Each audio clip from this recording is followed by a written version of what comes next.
Come inside quick. Come in quick. 20th, of course, we are good to go on Monday for the protest. Free Mazi Nnamdi Kanu protest is on and is live on the Monday, definitely. And also on the Thursday, 23rd of October, Mazi Nnamdi Kanu has a date with the High Court, of which we do not anticipate that day comes. We anticipate that actually he will be released, the gate will be open, and he will be set free before that 23rd of October. And talking about protests, there is an intriguing video that I want you to watch. Please calm down and watch this video. Watch it. What are the plans for Monday? No. Why are you asking him what his plans for Monday is? Why are you asking him? Eshewu, how dare you? Like, of all the questions, you want to know his secrets? You want to know the plans for Monday? That is what you ask your fellow man? Shehu, use your head. Eh? So you want to know the secrets of the success of the protest so that you will go and tell your... Let me not talk. Just keep on watching. October 20. We just came from the FCT police command to this place. They apparently had invited the people to intimidate them. So when I showed up, they said I wasn't the one they invited, so I left. They asked me to leave. They said they got a letter. So the person who then went to meet them, the lawyer to Nnamdi Kanu, barrister Maxwell, said they told him. Did you hear that?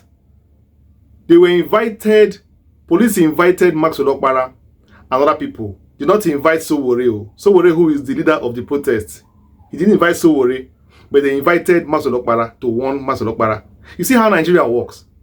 When they do something, they look for the Igbo man to scapegoat. What stopped them now from also inviting Sowore and others as the way they have been going around together? Why didn't they? Why didn't they invite them together? Why did they cut out Sowore and invite only the Igbos among them? You see, Nigeria, very wicked country. Very wicked, tribalistic, bigoted country. That is how they tag the NSAS protest and Igbo protest.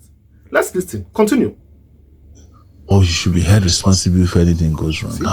How does the police say that? When you see that Maxwell Okpara should be held responsible if anything goes wrong. But it's not Maxwell Okpara that is the face of the protest, though. But he's the Igbo man that you want to hold responsible for the protest. You see how they behave? Let's go on. Watch on. Given a letter to say protect, which is your... Are you worried that it might be hijacked? No. It's if a protest is hijacked, it's usually hijacked by government. So otherwise, peaceful protests has always been peacefully done. So this whole blackmail about hijack is as old as the invention of. How long do you want to go on this protest? I don't know yet. We'll wait till Monday, 7 a.m. You start off on Monday, yes. And this is only in Abuja. Well, now we're hearing that other places want to participate, including people in the diaspora as well.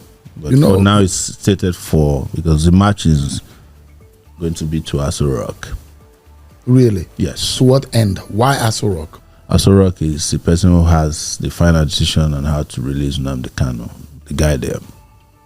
Not even the AGF can do it. I know how these things work. It's a political decision that must come from. But you can't go to the Aso Rock. What kind of question is that?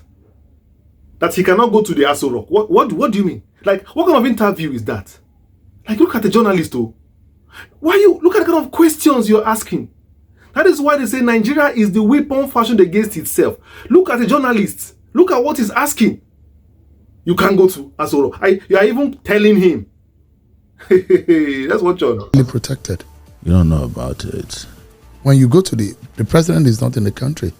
So why protest in the home of the person that is not in his absence? It's the home of the president of Nigeria. It's not the private house of... This Shemu now winch. Not you won't tell me. This Shemu boy now winch. Let's go on.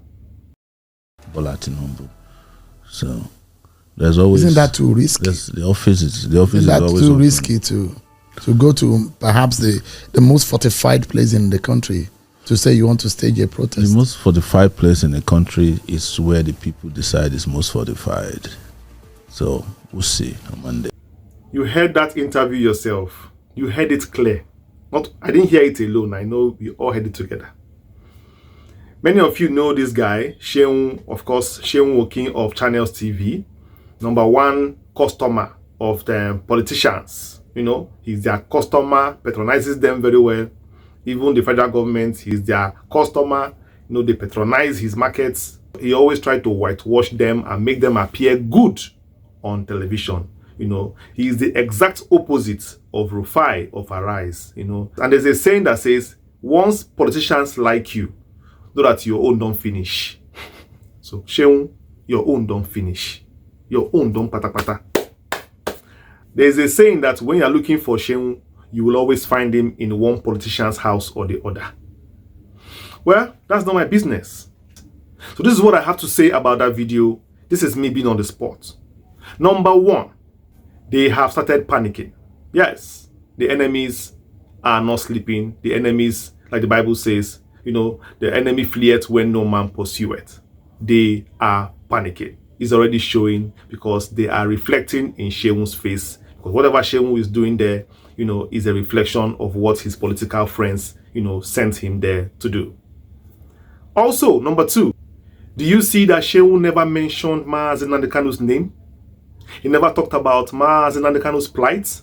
He never demanded the release of Nnamdi Kanu or showed any emotions towards, you know, the object of the protest itself.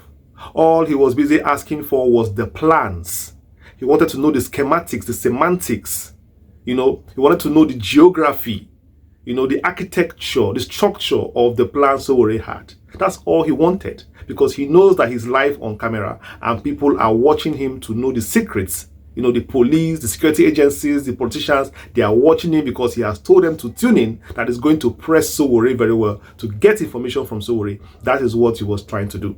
He is not interested in Nnamdi Kanu's plight, because as a journalist, you're supposed to be balanced and you're supposed to be unbiased. But look at what he's doing, trying to snuff out information from Sowore rather than being emotional to the plight that concerns all of us, because this is an injustice. Call it for what it is. This is an injustice. This man has been facing trial for long and there's been no judgment and he's still in the cell, still denied medical health care, still denied his freedom. That is what you are asking, to know the plans. What are you doing with the plans?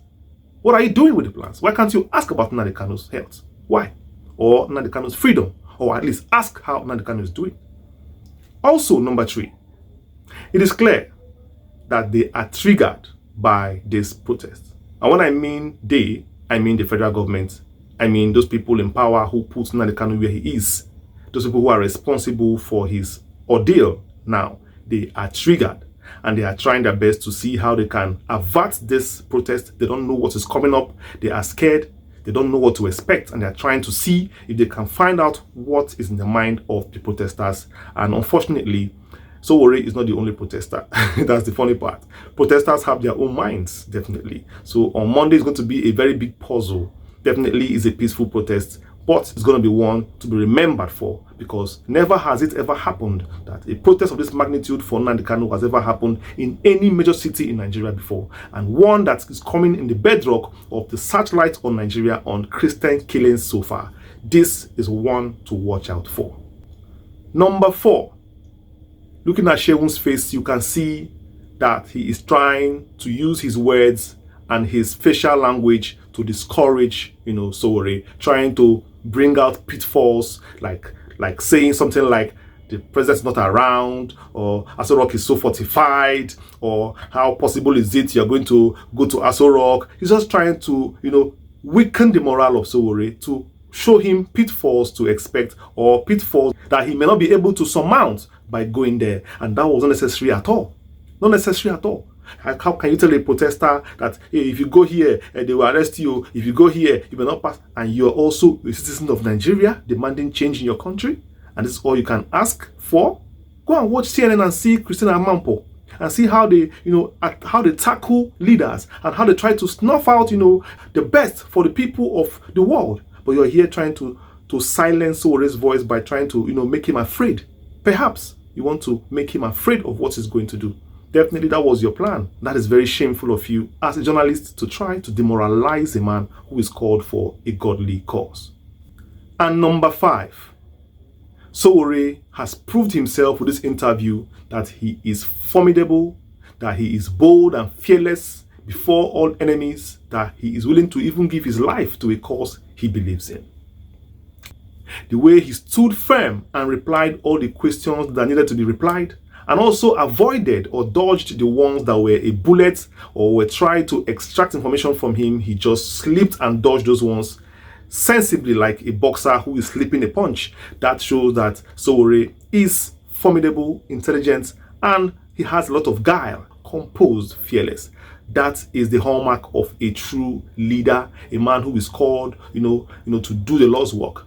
And this is to show people what I used to say, that if God calls you and you refuse to answer, he will raise up stones to worship him. He will raise up stones and trees to do his bidding. This is exactly what is happening in Sowore. This is exactly what the Southeast leaders are supposed to be doing. This is exactly what our governors, our leaders, our chiefs are supposed to be doing, but they fail to do it, thinking that nobody will come up to do it. But unfortunately, like I said, it's always the odd one that God uses. It's always the one that people don't expect that God uses. And God has decided to use Sowore right now, the unlikely person, the unlikely hero, to carry out this very bold task. And of course, Ndi Igbo, we are united in any cause. We know very well our challenges, and we are ready to unite behind anybody who is bold enough to take the gauntlet and to take the bull by the horn and decide to pursue our cause, because this is our cause and we will stand to protect it.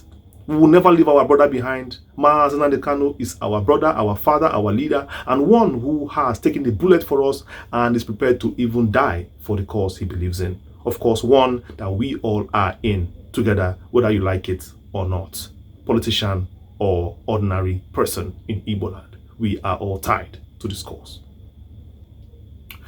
Tomorrow is the protest day. God be with us.